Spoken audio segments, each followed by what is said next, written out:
દીવ ખાતે સોમાણી સ્મારક નિધિ અંતર્ગત વક્તૃત્વ સ્પર્ધાનું આયોજન કરવામાં આવ્યું. વિદ્યાર્થીઓને શિક્ષણ અને વ્યક્તિત્વ વિકાસ માટે પ્રેરણા અપાઈ.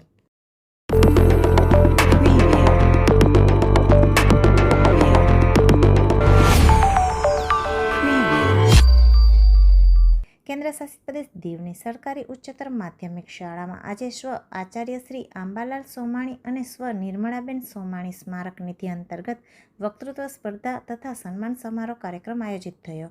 દીવના શિક્ષણ ક્ષેત્રે સ્વ આચાર્ય શ્રી આંબાલાલ સોમાણીએ શિક્ષણના પ્રચાર પ્રસાર અને ગુણવત્તાયુક્ત શિક્ષણના વિકાસમાં મહત્વપૂર્ણ યોગદાન આપ્યું હતું.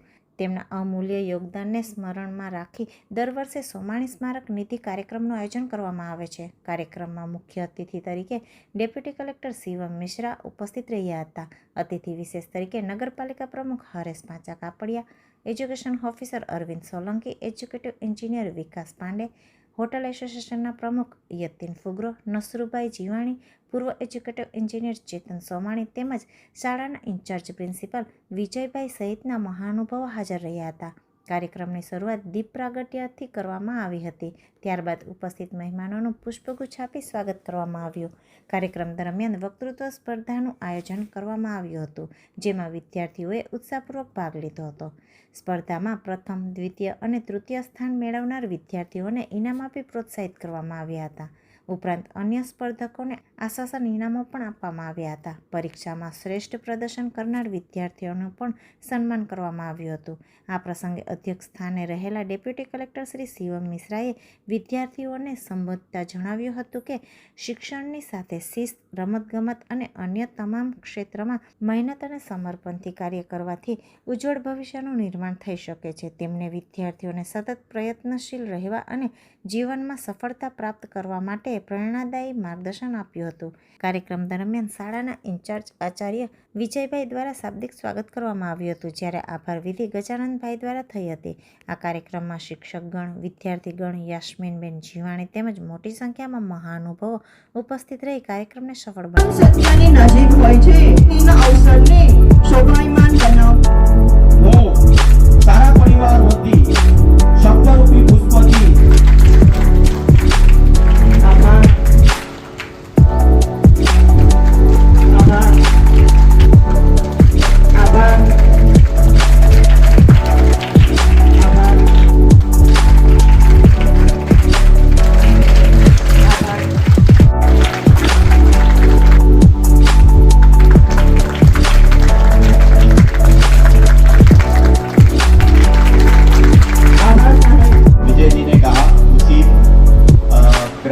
आगे आपको बताना चाहूँगा कि ये साल दर साल जो कार्यक्रम हो रहा है वो सोमानी साहब का जो परिश्रम रहा है दीव में शिक्षा को स्थापित, जहाँ सोमानी साहब की जड़ें थी यानी कि दीव में, उसको वो परिवार आज भी भूला नहीं है. तो वो परिवार ने भले ही प्रगति कर ली हो, वो यहाँ से माइग्रेट कर गए हों, परंतु जिस जगह ने उनको पालन पोषण दिया, जिसकी वजह से वो आज बन सके, उस जगह को वो भूले नहीं हैं. में जाके जो भी बने, हो सकता है अब अच्छे डॉक्टर बने, अच्छे इंजीनियर बने, अच्छे लॉयर बने, अच्छे फैशन डिज़ाइनर बने या किसी भी फील्ड में जाके आगे अच्छा करें, परंतु आप अपने स्कूल को, अपने कॉलेज को, अपने शहर को कभी ना भूलें. किसी भी प्रकार से आप उसकी मदद कर सकते हैं. हो सकता है आप खुद परिश्रम करके करें, आप ना हो सकें तो फाइनेंशियली हेल्प करें. किसी बच्चे को जिसको मदद की ज़रूरत हो आर्थिक रूप से, शैक्षणिक रूप से, उसमें मदद करने का ज़रूर प्रयास करें. और उसी उदाहरण स्वरूप में जैसे विजय जी ने काफ़ी खेल प्रतिनिधियों के, खेल पर्सनालिटियों के उदाहरण दिए, मैं आपको महेंद्र सिंह धोनी का उदाहरण देना चाहता हूं कि महेंद्र सिंह धोनी भारत के ऐसे हिस्से से आते हैं जहां से क्रिकेटर्स का नाम आपने नहीं सुना होगा. रांची जैसा हिस्सा, सन 2003 में वो क्रिकेटर बन के निकले, पर आज आप 2026 में भी देखेंगे वो साल के 12 महीने में से लगभग 10 से 11 महीने अपने शहर में ही व्यतीत करते हैं. वही उनका निवास है. जो भी रांची में आज खेल का इंफ्रास्ट्रक्चर डेवलप हुआ है वो किसी ना किसी कारणवश महेंद्र सिंह धोनी की वजह से है. रांची में एक इंटरनेशनल स्पोर्ट्स स्टेडियम है. अंतर्राष्ट्रीय खेल प्रतियोगिताएं एक भारत के ऐसे हिस्से में हो रही हैं जिसको पहले पिछड़ा माना जाता था. बिहार, झारखंड को हमेशा भारत में ऐसा माना जाता है कि वहाँ से सिर्फ लेबर सप्लाई होती है, परंतु आज आप भारतीय टीम में देखेंगे ईशान किशन जैसे क्रिकेटर उभर के आए हैं. वो यही कारण है कि ऐसे खिलाड़ियों ने वहाँ पे खेल का एक प्रारूप तैयार किया है, इंफ्रास्ट्रक्चर पैदा किया है. और साथ ही साथ हमारे दीव जिले में भी ऐसे उदाहरण हैं। आप पद्मश्री प्रेमजीत बारिया सर को देख लीजिए, वो गवर्नमेंट स्कूल से ही टीचर रह के उन्होंने पद्मश्री प्राप्त किया। जो भी उनकी कलाकृतियाँ हैं हमेशा वो उसमें दीव का प्रमोशन करने का प्रयास करते हैं। भले ही वो आज मुंबई में जाते हों, दिल्ली में जाते हों, परंतु वो किसी न किसी प्रकार से कोशिश करते हैं कि दीव से उनका जो जुड़ाव है उनकी कलाकृतियों में वो दिखे। कोई हाई सेकेंडरी स्कूल बुच्छरवाड़ा का विद्यार्थी हूँ और आज मैं चरित्र निर्माण ही राष्ट्र निर्माण की आधारशिला है, इस विषय पर मैं अपने विचार आपके सामने प्रस्तुत करने जा रहा हूँ। आज हमें सबने व्यक्तिगत चरित्र और राष्ट्र चरित्र पर चर्चा करेंगे। हमें पहले समझना होगा कि ये दोनों अलग अलग विषय है। इसी प्रकार लाखों करोड़ों लोगों का चरित्र मिलकर राष्ट्र के चरित्र का निर्माण करता है। व्यक्तिगत चरित्र का अर्थ केवल अच्छा व्यवहार नहीं है, सत्य, शुचिता, अनुशासन, ईमानदारी और त्याग ये सभी व्यक्तिगत चरित्र के आधार स्तंभ हैं। होते राष्ट्र के निर्माण पूरे, ईंट पत्थरों से नहीं होते राष्ट्र के निर्माण पूरे। चरित्रवान नागरिकों तभी होते हैं राष्ट्र के सपने पूरे। चरित्र निर्माण किसी भी देश की उन्नति की सबसे मजबूत नींव है। जिस प्रकार एक विशाल और मजबूत इमारत खड़ी करने के लिए उसकी नींव का मजबूत होना जरूरी है, उसी प्रकार एक सशक्त, खुशखुशाल और महान राज्य के निर्माण के लिए उसके नागरिकों का नैतिक मूल्य पर आधारित चरित्रवान होना जरूरी है। चरित्रवान व्यक्ति के उन गुणों, आदतों और व्यवहार का समूह है जो उसे सही और गलत का फर्क सिखाता है। चरित्र खो जाए तो सब कुछ खो जाता है। यह कथन चरित्र का महत्व स्पष्ट करता है। चरित्र ही मनुष्य की सबसे बड़ी पहचान है और सबसे मूल्यवान शक्ति है। इसलिए तो कहा गया है कि चरित्र हमारी सबसे बड़ी शक्ति, चरित्र हमारी सबसे बड़ी शक्ति, चरित्र हमारा स्वाभिमान। चरित्र निर्माण की आधारशिला पर ही होगा राष्ट्र और विश्व का सम्मान। प्रमाणित और अनुशासन होते हैं तब राष्ट्र स्वतः ही विकास के मार्ग पर अग्रसर हो जाता है। चरित्र निर्माण की स्पर्धक ગરબાની રમઝટ મનાવી આપણાને ખૂબ અરવિંદ સાહેબ, આભાર સાહેબ, આભાર સાહેબ, આભાર ની અંદર અવિરત જે છે એ શિક્ષણમાં ક્ષેત્રે ફાળો રહ્યો છે। વિજય સાહેબ આપણને ઘણીવાર ઉદાહરણ આપે છે।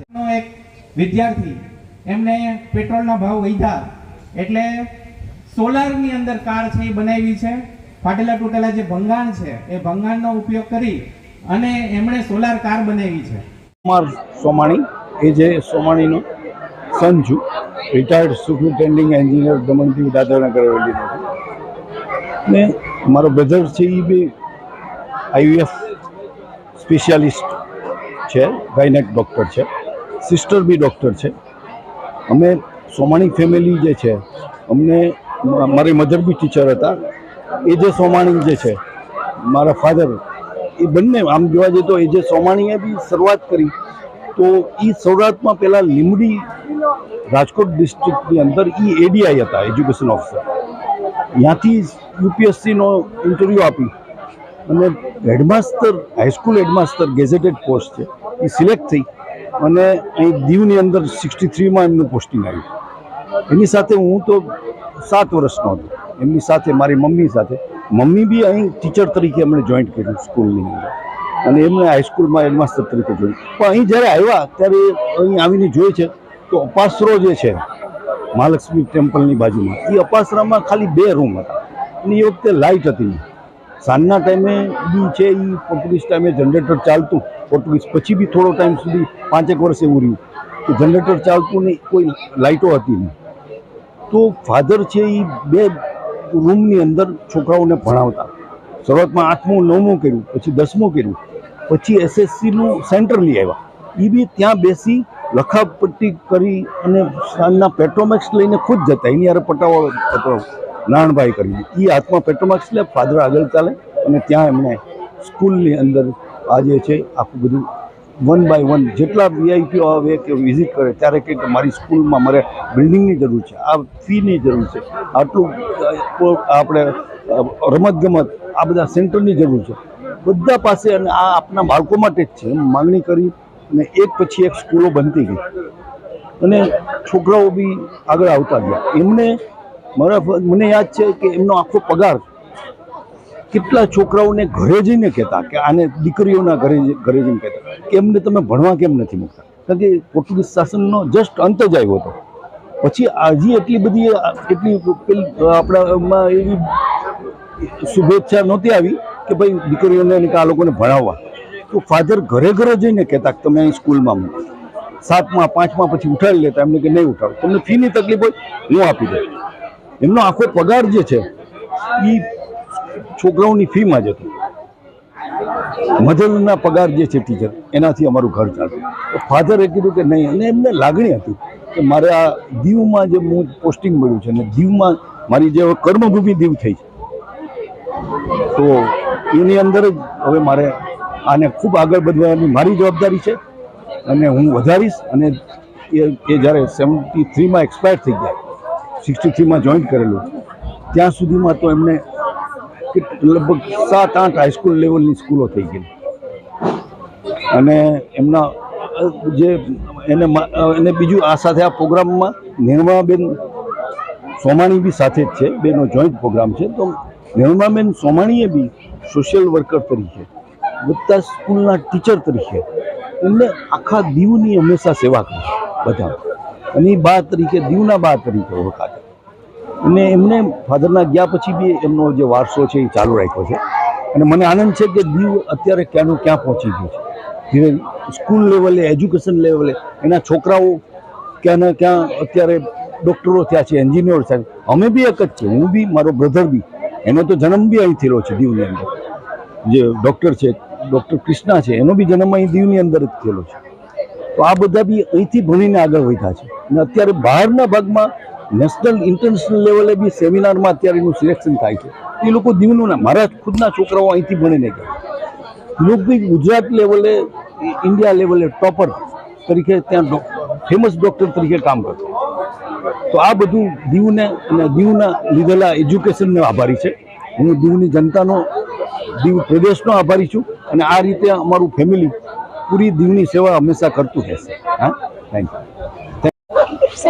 नमस्कार, मेरा नाम नाज़मीन बानो हसन अली सिराजी है। मैं government high secondary school Diu में पढ़ती हूँ और आज मेरा सोमाणी साहिब के प्रोग्राम में मेरा पहला नंबर प्राप्त हुआ है। मुझे बहुत ही खुशी हो रही है, इसलिए मैं आपको 2 शब्द सुनाना चाहती हूँ।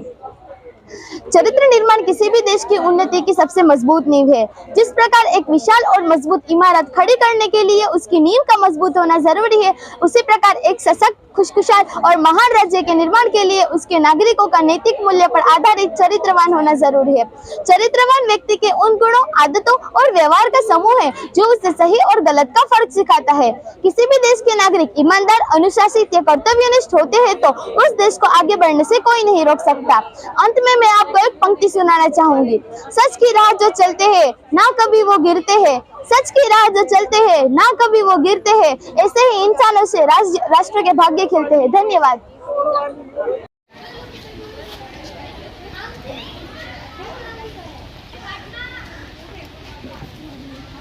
फोन करूँ?